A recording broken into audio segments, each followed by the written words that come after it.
Driving যে পরে ভাই ও একটা মজা কি লাগে কিতা খুশি বুঝছেন না নিতে মজা হইবা কিতা মজাটা হয়েছে কি ওটাও যে দেশ আসলে অনেক সময় যে এই দেশও গেলা এই দেশের সবগুলা জিনিস ঘুরে দেখা যায় না। যারা ড্রাইভারি করে তারা সব সময় রানিং এর উপরে থাকে, সব সৌন্দর্য তারা দেখে, সব লোকেশনও তারা জানে, কোন জায়গাত কিতা আছে না আছে সব কিছু তারা জানাশোনা হয়ে যায়। সব সৌন্দর্য এবং বড় বড় শপিং মল হল যাওয়া হয় এবং যতগুলা জিনিস সৌন্দর্য আছে মনোবুঝলা এইগুলাত মনোবুঝলা যাওয়া হয়, আসা হয়। বিদেশ এবং প্রবাস যেটা বলি এই দেশে গেলে এই দেশটার দেখার মতো একটা তৃপ্তি মিলে।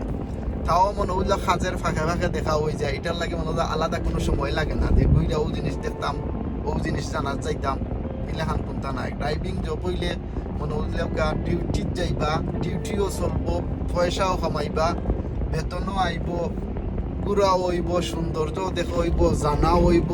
দেশও গিয়া যে কোনো মানুষের লগে গল্প করতে পারবা যে এই দেশও এই জিনিস আছে, এই দেশও এই জিনিস আমি উপভোগ করছি, এই দেশও এই জায়গায় আমি গেছি, এই জায়গায় এনজয় করছি, এখানকার সৌন্দর্য আমার দেখা আছে। এই বিষয় নিয়ে সকলকে কইতে পারবা।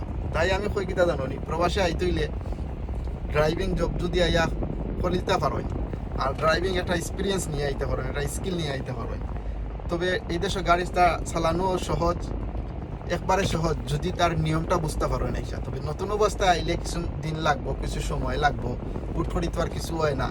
আমরাও প্রবাসও আইছি প্রায় 17 বছর, ড্রাইভিং লাইসেন্সের বয়স হয়ে গেছে গিয়ে প্রায় 15 বছর।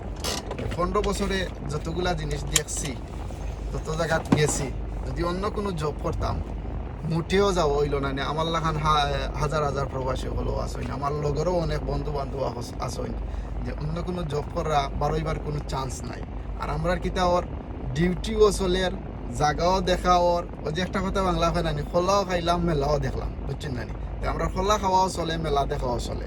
আর অনেকের আছে ডিউটির লাগি বাড়িয়া দেওয়ার কোনো সুযোগ পান না। সারাদিন পরিশ্রম কইরা ডিউটি কইরা শরীরও ক্লান্তি আসে, যাওয়ার ইচ্ছা হয় না বাইরে যাওয়ার। যেই শহরে থাকে ওই তো এই শহরের কয়েকটা জায়গা দেখা হয়ে যায়, কিন্তু পুরোটা দেশ ঘুরে দেখা হয় না। আমার এমনও হয়েছে যে এই দেশে যে আমি আসছি আমার মোটামুটি সবগুলা শহর ঘুরা শেষ, সবগুলা শহরের সৌন্দর্য মোটামুটি দেখে নিছি। কারণ তাও ডিউটির ফাঁকে ফাঁকে দেখছি, আমার ডিউটি চলছে, আমি দেখছিও। সবগুলা মিলে এমন হইল একটা তৃপ্তি মিলে যে একটা দেশও আইছি, দেশের সৌন্দর্যটা দেখলাম না, এই দেশের কোথায় কি আছে জানলাম না। সবগুলা জিনিস জানাও হয়, দেখাও হয়, এনজয় হয়, উপভোগ করা হয়। মনের একটা তৃপ্তি মিটে যে আমি বিদেশ আইছি, বিদেশটা ঘুরা দেখলাম। টাকা পয়সা তো অনেক জিনিস অনেক সময় খামাইয়া রুজি কইরা রাখা যায় না, কিন্তু মনের তৃপ্তি এক জিনিস আছে না, এটা পাইবা। ভালো থাকবা। আরো ভিডিও পাইবার লাগে অবশ্যই ফলো দিয়া পাশে থাকবা, তাইলে আরো সুন্দর সুন্দর তথ্য দিই।